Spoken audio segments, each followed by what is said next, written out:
Mystery Theater presents...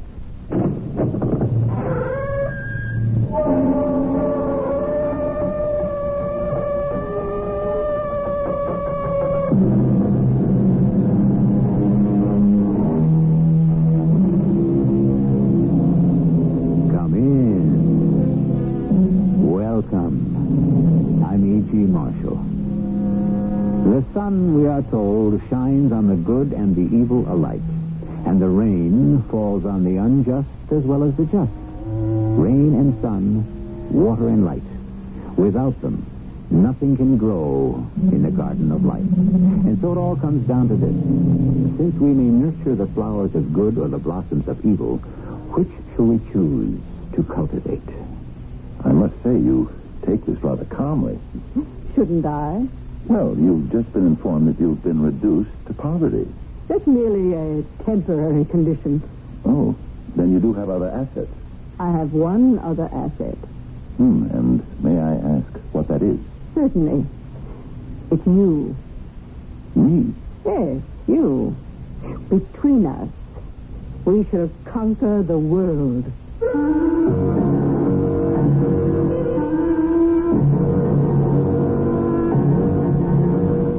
Our mystery drama, Virtue is Its Own Reward, was written especially for the Mystery Theater by Sam Dan and stars Fred Gwynne.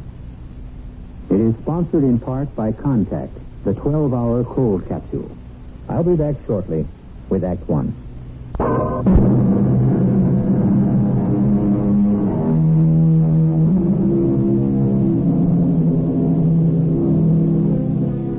The text for today's little sermon is provided by Mr. Robert Burton, who was a contemporary of Mr. William Shakespeare, and no mean phrase maker himself.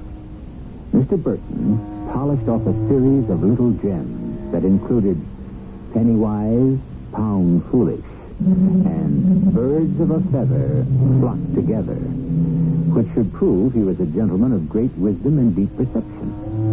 Mr. Burton also said, every man has a good and a bad angel attending him all his life long. If that proposition was good enough for Mr. Robert Burton, it should certainly be good enough for us.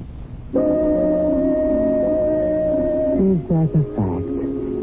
I'm not out to take anything away from Brother Burton, whoever he was, but as far as I'm concerned, my man is an old-time Roman you never heard of, a fellow named Silius Italicus. And he said, virtue is its own reward. Yes, sir, that's what he said.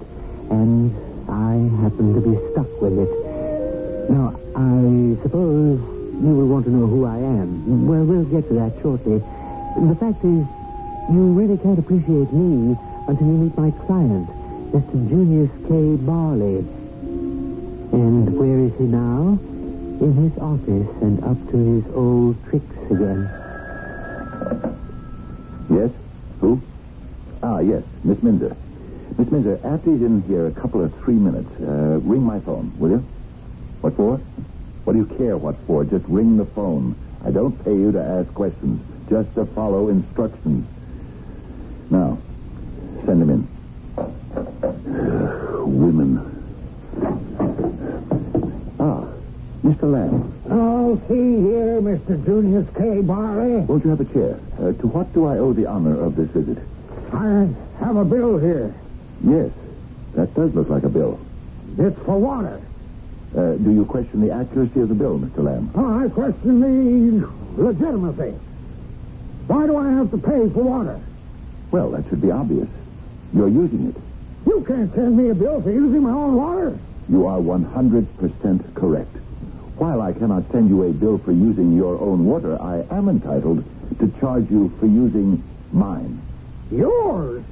You happen to be drawing water from the Armagansett stream. Well, that's on my property, the property you sold me. True. But I didn't sell you the water rights. Well, this is the craziest thing I ever heard. If you consult the deed, and I happen to have a copy here before me, you will note where it says. Well, that print's so small I can hardly read it. It is, nevertheless, legible. It states clearly, seller holds in perpetuum all rights to the heretofore described Armagansett stream. You mean it actually says... Would you care to use this magnifying lens? There you are. See? Paragraph 3. For which purchaser shall pay $50 per month for use of water. Said fee to increase 8% each year. Well, this is an outrage. I didn't know that clause was in there. Surely your lawyer was aware of it.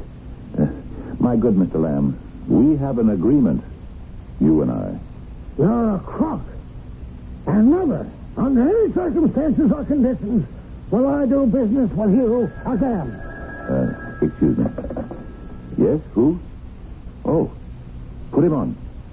Do you mind, Mr. Lamb? It's an important long-distance call.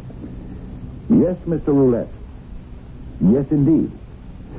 Yes, I'm proceeding as quickly as possible. Mm-hmm. There's one tiny obstacle, but we can clear that in short order. Yes. Oh, yes, I'll have good news for you very soon, Mr. Roulette. Mm-hmm. Goodbye. No, sir. Where were we? I was telling you that you were a thief, an unprincipled scoundrel, and that I shall never, under any circumstances, ever do business with you in the future. I'm sorry you feel that way. Would you mind putting that in writing? Putting what in writing? The fact that you do not intend to exercise your option. What option? Well, if you look at paragraph 4, you will see it says that you have an option to purchase the adjoining plot to the Armagansett property for the same low price that you paid for the first parcel. Well, why would I ever want to buy even so much as a square inch of ground from you at any price and any condition? Well, that, of course, is your prerogative. Once again, sir, good day. Then you release me from my obligation to sell you the adjoining plot, and thus permit me to place it on the open market. Well, you can do whatever you please. Knowing you, I'm sure it'll be something crooked. Then sign the statement. Oh, no. I sign nothing. Mr. Lamb, you cannot arbitrarily refuse to acknowledge my right to sell the property elsewhere. I'm acting in good faith. Just a minute. You have a buyer for that property. You are making an inference. Roulette.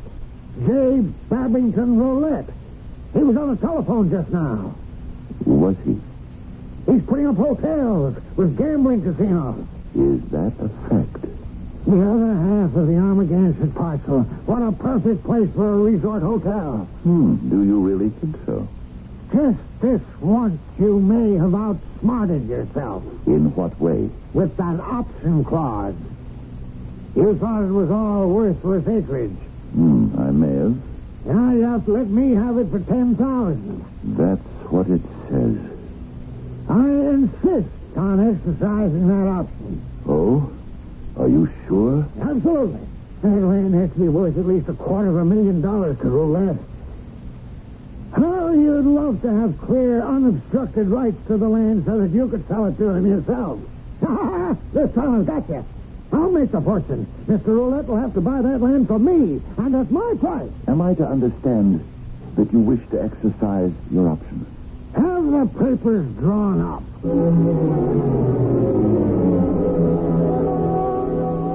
That's my client, Julius K. Barley. And who am I? Remember when the fellow was talking about the good angel and the bad angel that attends every man his whole life long? It so happens that I am Benjamin Benign, Mr. Barley's good angel. And I don't have an easy time of it. I'm usually on the carpet for the way I handle Mr. Barley. My supervisor, Mr. Nimbus, lives and breathes the rule book. Miss Benign, I have a report here concerning Mr. Barley's latest escapade.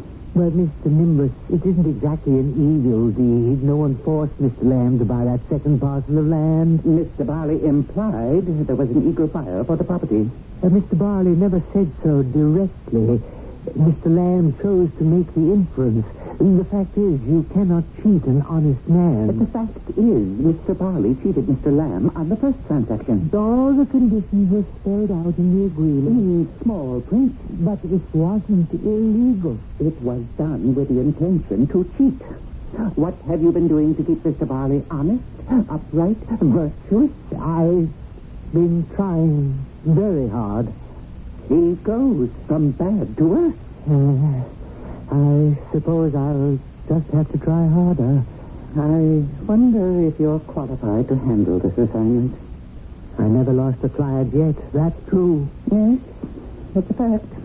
I had the computer read out of your activity since the beginning of time. Well, that should mean something. It could mean you never had a client that the other side really wanted. We have no way of knowing if that's true. We do now. You see, Mr. Benign, we have received a report from our intelligence. The other side has replaced Mr. Barley's current operative. I can't believe that. It means they think he has the potential to go all the way. Oh, not Junius K. Barley. I don't think there's any real harm in him. They've called in their ace, Nick Hellborn. Nick Hellborn? Yes, Nick Hellborn. After a while, you get to know the competition. And as they were putting in Nick Hellborn on Junius K. Barley, it was proof they thought he had terrific potential. Nick only worked presidents, kings, dictators, robber barons throughout history, only the top people. And it was Nick Hellborn who had turned them into men of evil. Mr. Nimbus, don't replace me. You must admit you haven't been aggressive enough. Yes, but now that I've got some real competition, it'll kind of spur me on to greater effort. We won't make a change just yet. But you'll have to show some positive results. And soon. Results. That's all they care about. I wish they'd give us a little more ammunition. The other side offers them wine, women, and song, or, as someone put it, power, health, and pleasure. And what can we give them? I said before that we generally know the competition and they know us. I ran into my opposite number, Nick Hellborn. Or maybe he ran into me. What do you say, kid? Hello, Nick. Sorry, I'm going to have to put an end to your batting streak. Don't be too sure of that, Nick. I guarantee you this. Junius K. Barley is going to be my main man. We'll see about that. I like your spirit. But you don't know who you're talking to. I worked the cream of the crop. I had a till of the Hun. I owned Machiavelli. Yes, I know all your credits. And Junius K. Barley is the exact kind of character. I say he isn't. Oh, I'm sorry, but all the signs are there. And he's got the appetite. He's ready, and I'm ready. You won't get him. That's what this game is all about, isn't it? To see who has the last word. The last word. What is the last word? We know it's a concept that puzzles many philosophers. For in truth, the last word is the word that has yet to be spoken. And in a world that has no beginning and seemingly no ending, who can identify which word was first and which will be last? Hopefully, we may make some progress in that direction in our second act.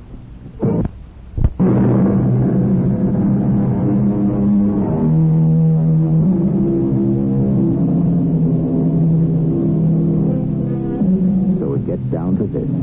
The basic struggle in the world is between good and evil. And no matter how we may state the problem or the challenge, at the bottom it's always a case of doing right or doing wrong. And all of our arguments and justifications for pursuing a questionable course of action are like French cooking, which is the art of enhancing an inferior cut of meat with an intriguing sauce. I was worried. I was even frightened. Well, Barley wasn't exactly a good man. He wasn't exactly a bad one either. But now the other side had their eye on him, and assigned their top operative, Nick Helborn. It was a cause for concern. How and when would Nick Helborn strike? And through whom? Yes? Who? Very well. Send her in. Come in. Yes? Good morning, Mr. Barley. I'm Mrs. Quackenbush. You're Mrs. Quackenbush? Of course. Well, somehow I hadn't pictured someone like you when my secretary announced your name. You hadn't? Well, you hardly look like someone named Quackenbush. Well, that's my name. Cynthia Dolly Quackenbush. The very sound of the name calls to mind an elderly, a more mature type of woman. But I'm happiest when everyone calls me Dolly. What may I do for you? We are about to enter a rather intimate relationship. We are. Certainly. That is, in a business sense. Oh, I see. Now, you were recommended to me as one to whom I could safely trust my affairs. Was I? But now that poor Hubert is no longer with us, Hubert was my late dear departed. Oh, I'm sorry. We must all leave sooner or later. And Hubert left me rather well provided for, I think. You think? Well, you would have to evaluate the investments and so forth. Now, you must excuse me. Oh, of course. And I'll make a complete study. Will you do that? I'm due for lunch with the Baroness Duval. The Baroness Duval. Oh, you mean the famous French divorcee? She's a dear friend. I always use her apartment when I'm in Paris. Do you? Yes, I'll try to analyze your portfolio as soon as possible. Oh, no rush. See, I'm leaving tomorrow for Washington. Biff is doing a command performance at the White House. Biff? Valentine Turkus. Oh, you mean the great violinist? Well, Biff's a dear friend, and he always makes sure the gang's invited to come along.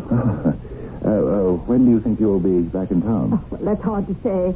See, now, tomorrow's Thursday, and we're all going to the Costa del Sol for the weekend. You mean the Costa del Sol in Spain? Yes, it's been discovered. And all sorts go now. But these are democratic times, so what can you do? Yes. Then you'll be back next week. Next week? Oh, that's an eternity away. When will you return? Eventually, my dear. Eventually.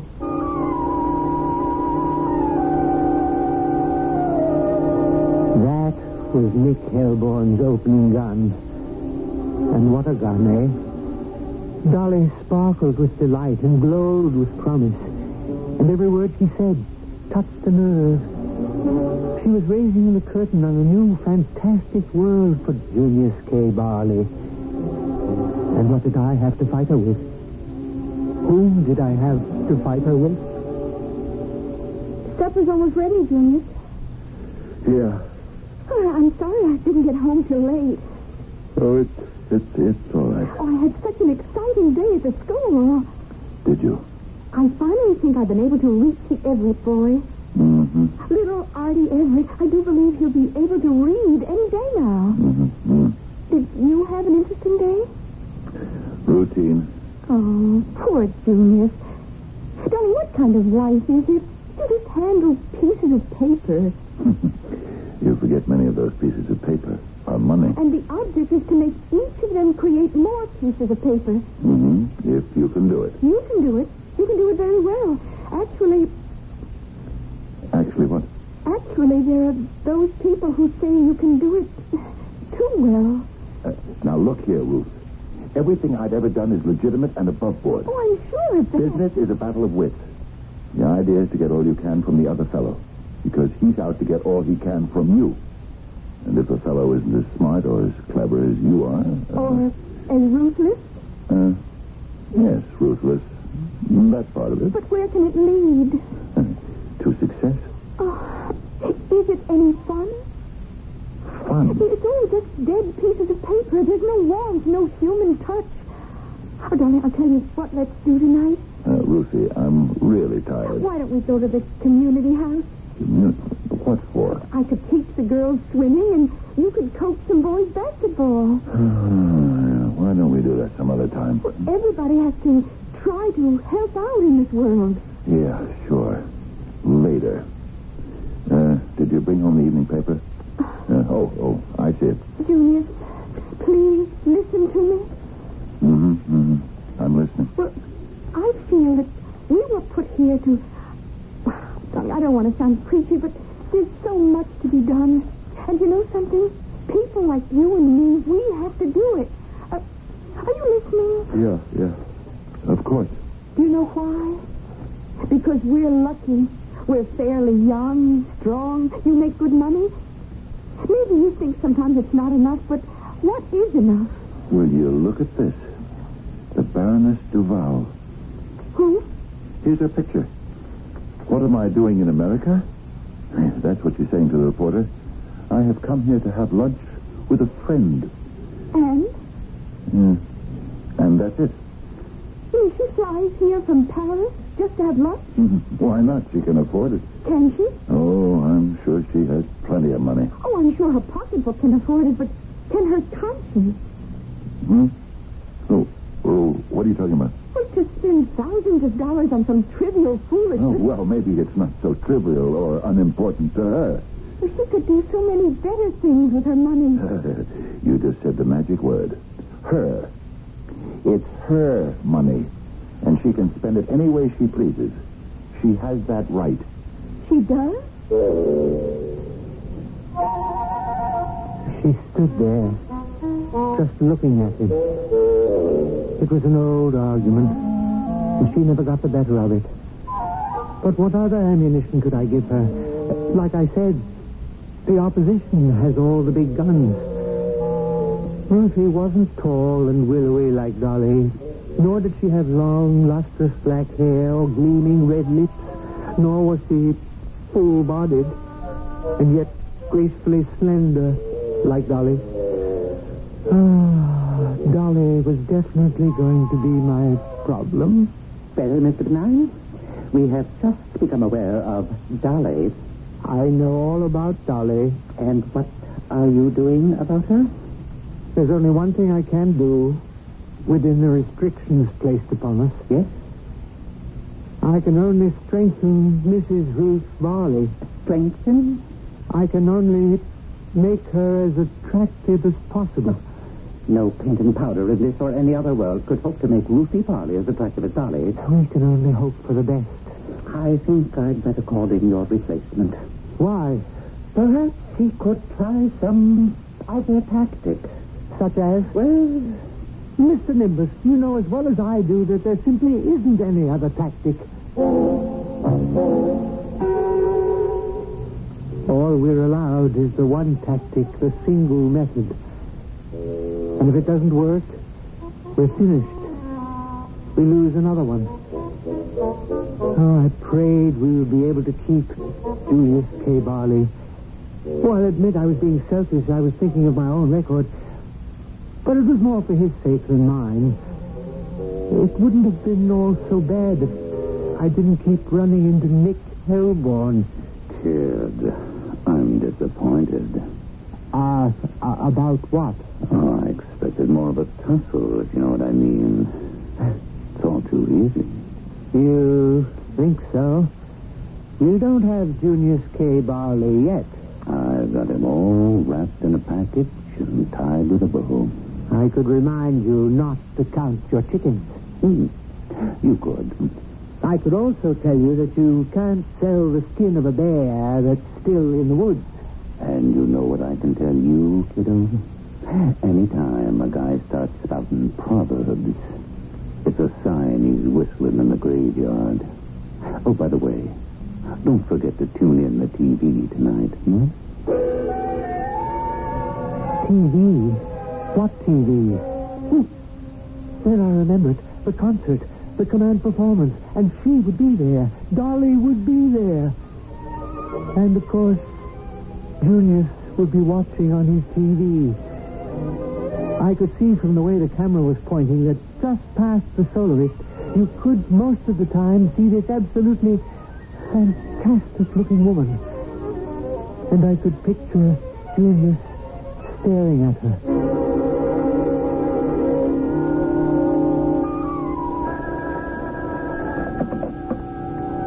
Yes? Oh, yes. Yes. Have her come in. Immediately. Oh, and Miss Minder, I do not want to be disturbed. Darling, darling, give me your answer, do. Oh, my dear Junius. Won't you please sit down, Dolly? Thank you. I saw you Thursday night. Thursday night? Now, what was I doing Thursday night? Seems ages ago. You were on television. That is, I could see you while the recital was on at the White House. Oh, darling, this command performance. Didn't you just adore the way he played? Well, to tell you the truth, I didn't hear him. Why not? Was there a problem with the audio on your set? No, I just kept looking at you. Oh, are you sure that was wise? Please, forgive me. For what? I don't even know why I said that. Oh, well, then we shall strike it from the record. Dolly, I've been waiting for you. I have some news. Oh, what sort of news? Very serious news. I've been trying to think of a way to tell you. Well, just tell me, that's all. No, I can't do that. Why not? Because this isn't the kind of thing you can just say in so many words. But if it needs to be said... Oh, yes, it needs to be said. There's no way at all to avoid saying it. Then I'm waiting. Why don't we all wait? After all, if it's good news, it can keep. And if it's bad news, we should be in no hurry to hear it. Of course, it can be both good and bad. That is, good for Nick Helborn and bad for our good angel, Benjamin Benign, or vice versa. Well, we'll get all the news as usual when the curtain opens on Act 3. From Chicago.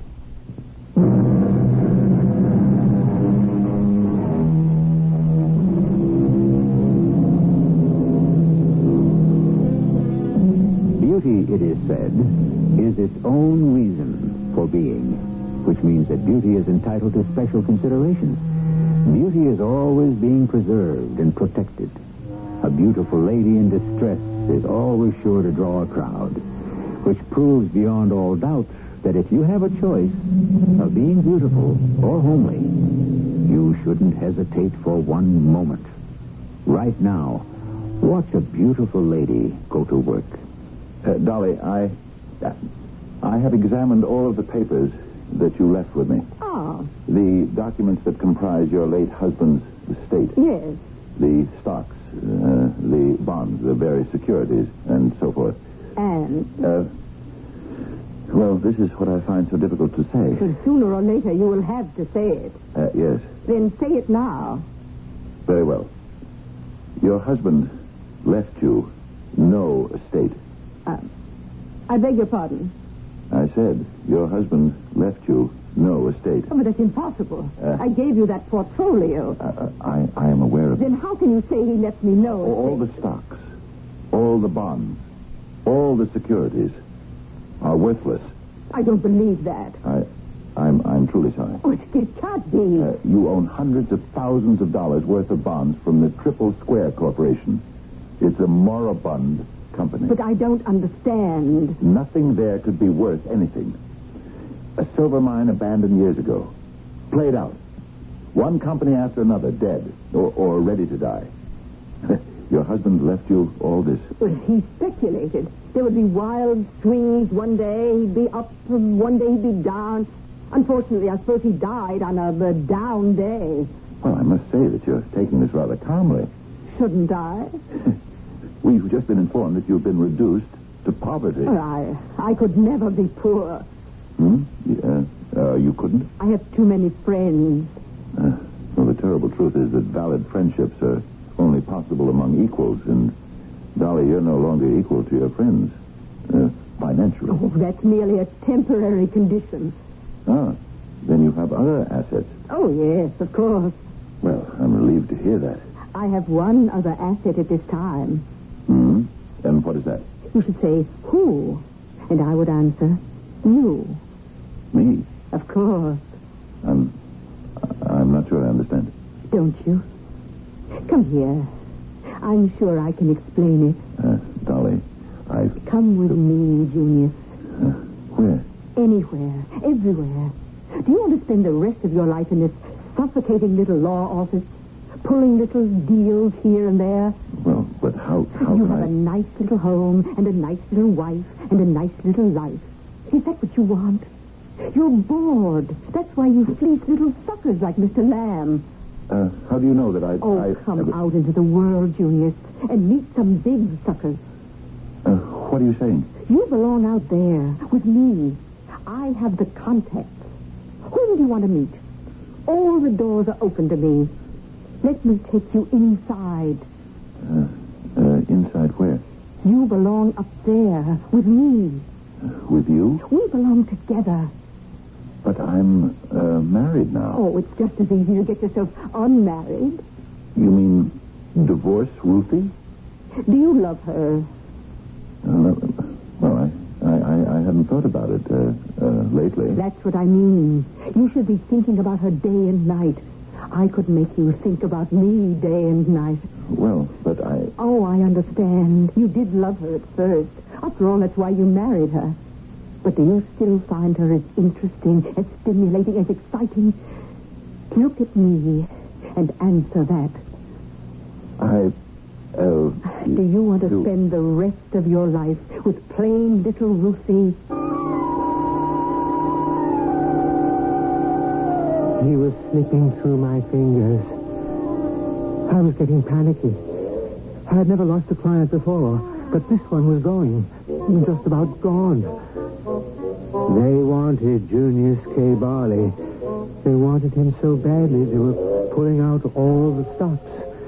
I'd never felt so much pressure in all my career. And, of course, Nick kept rubbing it in constantly. Well, here we are, kiddo, in the bottom of the ninth. You got 2 strikes on you, 2 out, and you're down by 12 runs. What do you do now? This thing is far from over. I'll save him somehow. Say, do you want me to put in a good word for you? What are you talking about? Well, you've got good style. Anytime you want to jump the club you're with now and come over to mine, we can find a good spot for you. No, thank you, Mr. Hellborn. Oh, you should be with a real outfit, where you get something to work with, especially dames like, I got Dolly. Who you got? Ruthie? I'm happy with Ruthie. But which one of them's got the looks? And which is just the plain Jane? Beauty is in the eye of the beholder. Oh, there you go with the proverbs again. A sure sign you're about to press the panic button. But far worse than Nick Hellborn was my own supervisor, Mr. Nimbus. He had not only pressed the panic button, he was sitting on it. What do you propose to do now, Benjamin? I'm doing everything I possibly can. We can only hope for the best. This is one we cannot afford to lose. We can't afford to lose any of them. But Junius is special. Yes, I understand. Oh, do you? Do you really? A man with Barley's brains happens along once every millennium. In the wrong hands, in the hands of Nick Hellborn, he could become a monster. He could take over the world. I know that. You must fight for him. Fight? What did he think I was doing anyhow? But every day I would watch what Nick Hellborn was throwing at Junius. And Colette has this darling penthouse in Paris. And Giorgio says we can use his yacht to cruise the Greek islands at any time. And what did I have going for me? Junius, do you suppose we could volunteer for the hospital blood donor committee?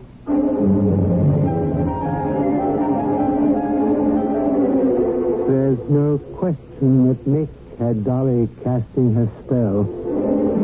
She was ready to make her kill. The money's no problem, darling. First, we can sell all my poor late husband's securities, especially the mines. But they're worthless. Of course. Well, then that's not exactly honest, is it? No, not exactly. I've never done anything before, Dolly, that was out and out dishonest. So why not? You flirt with the idea constantly, don't you? Well, You come close. Oh, so very close. And then you back away. Why? Why? You delight in toying with the concept. You want to. You want to so badly. Why don't you? You want to be rich. Really rich. It can happen. You can sell anybody anything. Worthless mine? You've already sold worthless land. I made no claims for it. Oh, I may have allowed people's imaginations to run unchecked, but I never lied. Let the record show that. Why are you so concerned with the record? What record? How do you know there actually is a record, or that somebody is watching, or even cares? You want me. You know you want me. And you want wealth and power, and you can have it all. Dolly, It's all yours. Take it. Take it. He was all softened up for a kill. Sooner or later, he would have to talk to Ruthie and tell her. For days, I'd been watching him, trying to nerve himself for the ordeal. He was going to leave her. That much he had practically decided. But first there would have to be a scene, and he didn't like scenes. Of course, there was no way I could talk to him. There was no way I could talk to Ruthie either. But there was one idea I might be able to get across to her. Just one little thing she should say to him.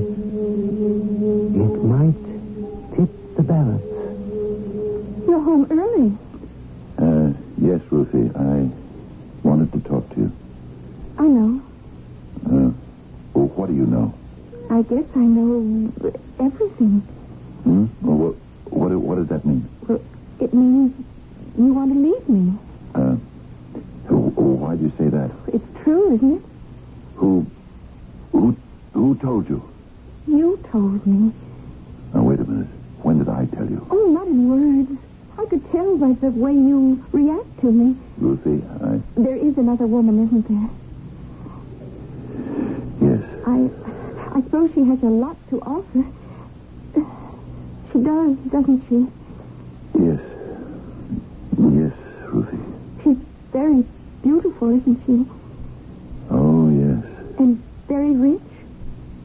Well, she knows how to become rich. And so do you. That's true. From now on, you just won't shear the lambs anymore. You'll go on to the wolves. You could say that. There won't be any stopping you. No holds barred, no rules. Devil take the hindmost. I'm sorry, but there are things I want, Lucy. There are things I have to have. And you will, Junius. You'll have them all. She can give you everything. Except one thing. I'm the only one who can give you that. What? What do you mean? I mean, a night's sleep. What are you talking about? I could always sleep at night. Of course. What did you have on your mind or on your conscience? Oh, you may have pulled a sharp little deal here and there, but who did you ever hurt? Who did you ever destroy? Oh, I've seen your new lady. She's beautiful. Unbelievably beautiful. You're being very generous. How many other men will want her, too? Men as handsome as you. Handsomer. You'll be getting older. That'll keep you awake. At least with a plain wife, you don't have those worries. No, Lucy, I wouldn't say you were plain. I said you were going after the wolves. But you'll be a wolf, too. They'll also be out to get you. You'll need friends, associates. But will you be able to trust them? That'll help keep you awake. Lucy. Now that I think of it, you might just as well go off with it. What are you saying? What can I offer you? Only one small thing. A good night's sleep. She said it. Somehow I'd gotten through to her, and she said it. He stood there and laughed.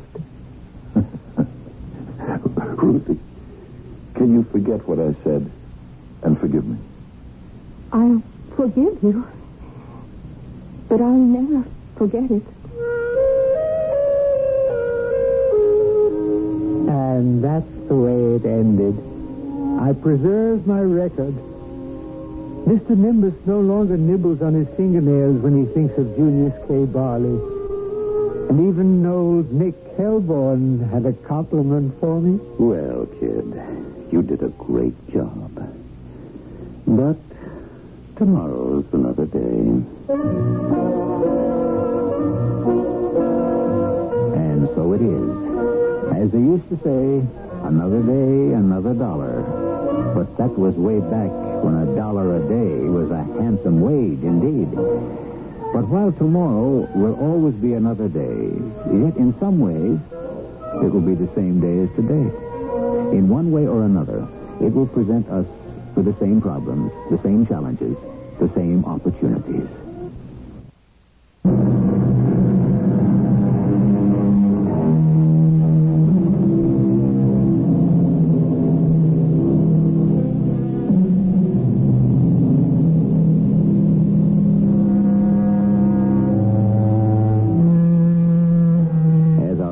Said, virtue is its own reward.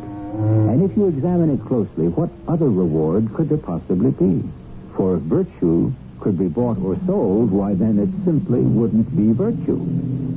And the very next time some still small voice within you urges you to follow a virtuous course, remember it's the voice of Mr. Benjamin Benign or one of his colleagues. They need all the help they can get. And so do you. Our cast included Fred Gwynn, Bob Dryden, Ray Owens, and Bryna Rayburn. The entire production was under the direction of Hyman Brown. This is E.G. Marshall inviting you to return to our Mystery Theater for another adventure in the macabre. Until next time, pleasant dreams.